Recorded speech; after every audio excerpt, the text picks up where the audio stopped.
This is the video for stage 12, finding the shape of a graph. You should have these steps on the back of your stage 12 schedule. So our first question, so we started off, we're going to find the domain of the function. So this is just a polynomial, so your domain is going to be all reals. Your next step is to find the derivative and the critical numbers. Okay, remember your critical numbers are where f prime equals 0 or does not exist.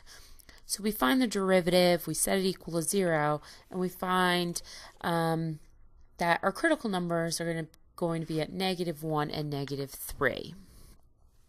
Our next step is to make a sign chart with our critical numbers to decide where our function is going to be increasing and decreasing.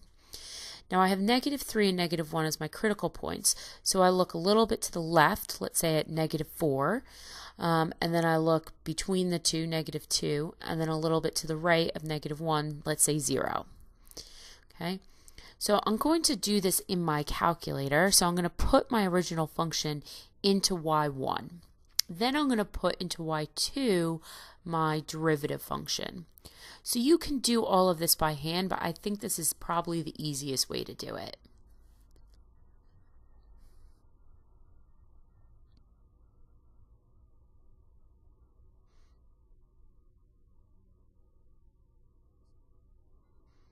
Now I just make sure that my table is set to ask. Okay, and this will allow me to just plug in the numbers that I'm going to look for. So I go to my table now, and now I can plug in those numbers I decided on. -4, which is less than -3, -2. Oh, remember, I'm looking for the values of y2 because that's y prime. And then -2 and 0. And I find that value is 9. So now I can go back to my chart that I was making. So at -4 it's 9, which is positive.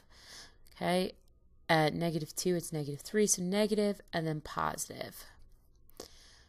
Now remember, I'm only looking for the sign of f prime, because where f prime is greater than 0, positive, f is increasing, and where it's less than 0, it's decreasing. So it's increasing on the interval from -∞ to -3, -1 to infinity, and decreasing when f prime is negative, -3 to -1. So now I'm going to use that sign chart to decide where it's maxes and mins. So you can see from what I just drew, your maximum is going to occur where your graph goes from positive to negative, and your min's going to be from negative to positive. Now I need to find the maximum and minimum points, so I have to find the y coordinates. I can do this right on the calculator again, and this is why I plugged in y1 as my original function. Okay, so now I know f of -3 was 0, and f of -1 is -4. So as points, it's -3, 0, and -1, -4. Now my next step is to find the second derivative and the second order critical points. So I find my second derivative, and then the only second order critical point I have is -2. I'm going to set up another chart like I did before, except now I'm interested in the sign of f double prime to see when f is concave up and down. Again, I do something very similar where I say I'm looking at -2. So I find values on either side.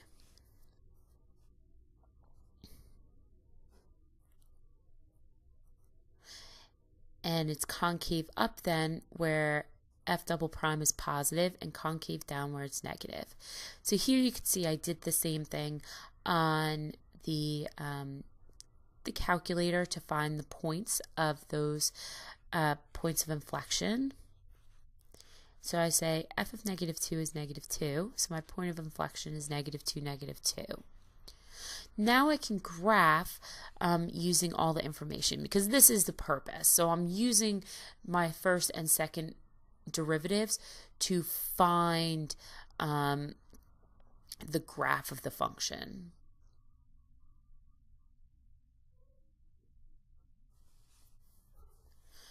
Okay, so I plot my max min and I plot my inflection point, and I can kind of see the curve of the graph at that point. Okay, I can check this now on my graphing calculator. Okay, I'm going to turn off my derivatives so those won't graph.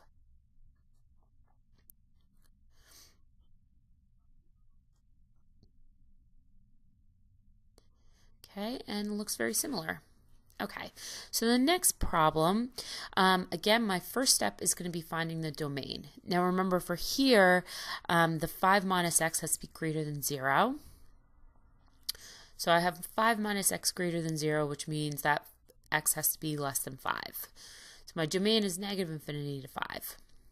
Okay, so I'm going to find the derivative and the critical points. All the same steps as before. I find my first derivative using the product and chain rules. And now I have to take out a common factor. Okay, so I simplify a little bit, but I want to take out a common factor so that I'll be able to find my critical numbers. I take out 5 minus x to the negative 1/2, right? I take out that term. When I take out that term from the positive 1/2 power, that becomes just 5 minus x. So now I'm able to set each part equal to 0 and find the critical numbers. So I get x equal to 5 and x equal to 10/3. These are my two critical numbers.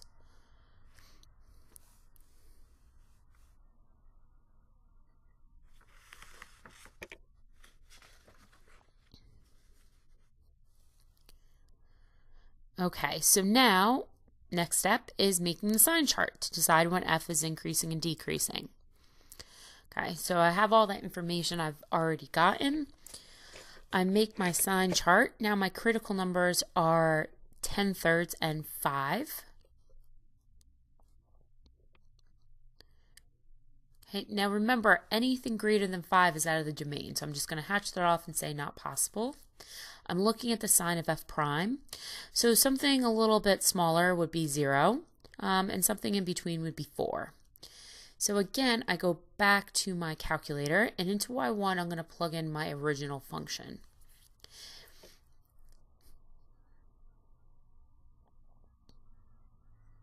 Then I'm going to plug in my derivative. Now this one I'm just going to have to be very, very careful about how I put it in. You'll see all the parentheses I'm going to put in is just so that I keep everything straight.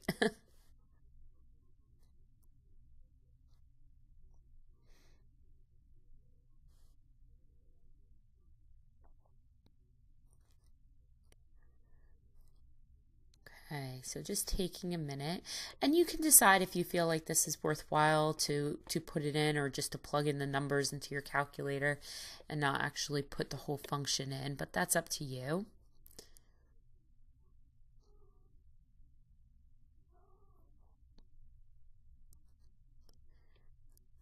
Okay, so now I can go to my table and I'm going to plug in, first I'm just going to plug in those critical numbers just to kind of make sure, and it's a good check too to make sure those are the critical numbers, because I should be getting 0 in y2 in my derivative.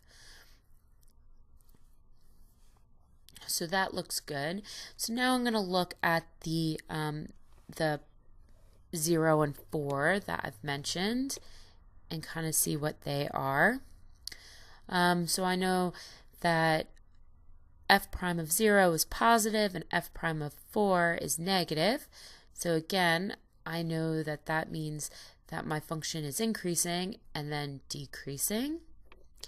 So my interval for increasing is negative infinity to 10/3 and decreasing 10/3 to 5. Okay, so I'm now going to use that same sign chart to decide on my max and min points. So my maximum is going to occur at 10/3, and I don't have a minimum point here. Okay, I go back to my original function to find my y value so I can get the actual point of the function.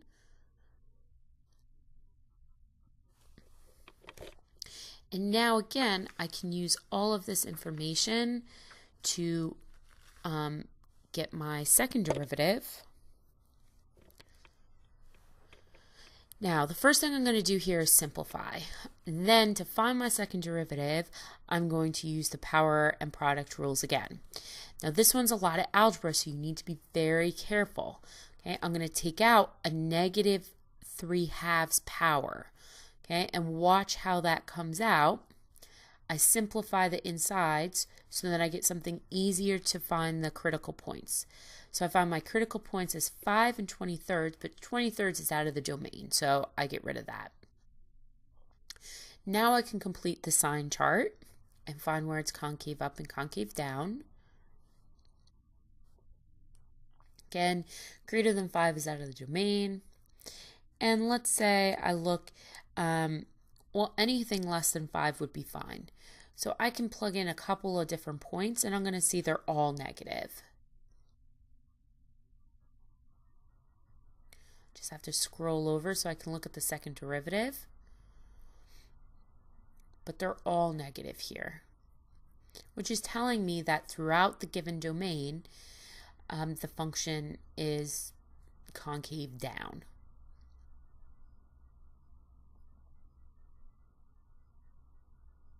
Which looks about right.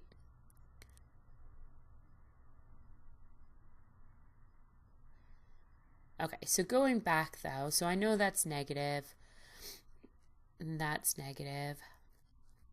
Okay, so my interval for concavity is going to be negative infinity to 5. I don't have any inflection points because 5 doesn't change sign. And now I can graph my function. Right? I know we already looked at it on the calculator, but just to get an idea.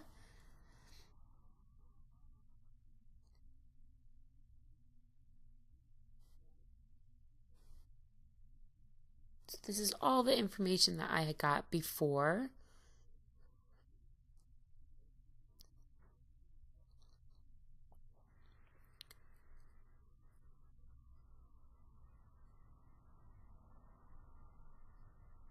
Okay, so there's my maximum.